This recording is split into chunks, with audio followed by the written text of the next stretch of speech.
Mapagpalang araw mga kakalingap, hala pulis na admirer ni Carla ay may most request kay Kuya Rab, ang tanong tatanggapin kaya ni Kuya Rab ang hiling ni Mamang Pulis. Kuya Rab ay may muling paalala kay Carla, napakaswerte mo Carla dahil sa part na ito dahil sa nalaman tungkol dito sa secret admirer ni Carla na pulis.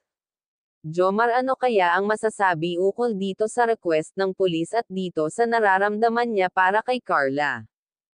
Kaya minabuti pa rin ni Jomar na paulit-ulit na suyuin ito. At bago po tayo magsimula sa video na ito ay gusto ko lamang shoutout ang ating minamahal na mga viewers at supporters. Kuya Rab ay muling pinaalalahanin si Carla ukol dito na dahil nanay nito ay bilib din sa team nila ni Carla at pinalakas nito ang kanyang sarili sa lahat na nangyari ngayon at kinausap naman siya nito at Carla dahil sa may isang pulis na humahanga sa kanya. Mas importante pa rin sa akin ang akin pangarap bago ang pumasok sa mga ganyan bagay.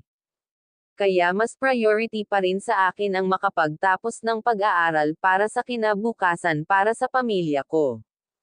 Kaya kung bago ka pa lamang sa aking channel ay wag po kalilimutan mag-subscribe at wag po muna skip ang aking video para malaman ang nilalaman nito.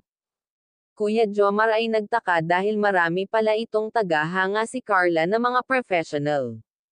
Grabe, iba talaga si Carla sa lahat ng mga naging beneficiary ni Kuya Rab. Ito talaga ang maraming tagahanga sa lahat kasi bukod sa matalino ay maganda at marunong na talaga sa buhay. Hindi niya seni-seryoso ang mga problema, hindi dinibdib ni Carla, sa halip ay pinalakas pa nito ang kanyang kalooban. Grabe talaga itong si Carla, ito talaga ang isa sa nagustuhan ng mga viewers sa'yo Carla, ang pagiging strong sa lahat ng bagay. Nagseselos din pala itong si Papa Joms pero syempre wala itong magagawa dahil isa ito sa mga tagahanga ni Carla at baka isa rin ito sa kanilang sulad supporters. Carla ay kinilig sa part na ito. Well, alam naman natin na strong si Carla. Si Kuya Rab naman ay laging nakasuporta sa pag-aaral ng ating mga beneficiary ng Kalingap para makapagtapos ito ng pag-aaral. Yan ang totoo. At wag nga po pala natin kalimutan suportahan ang ama ng Kalingap na si Val Santos Matubang. At hanggang dito na lamang ang ating mixing reaction. Again, maraming salamat sa panonood.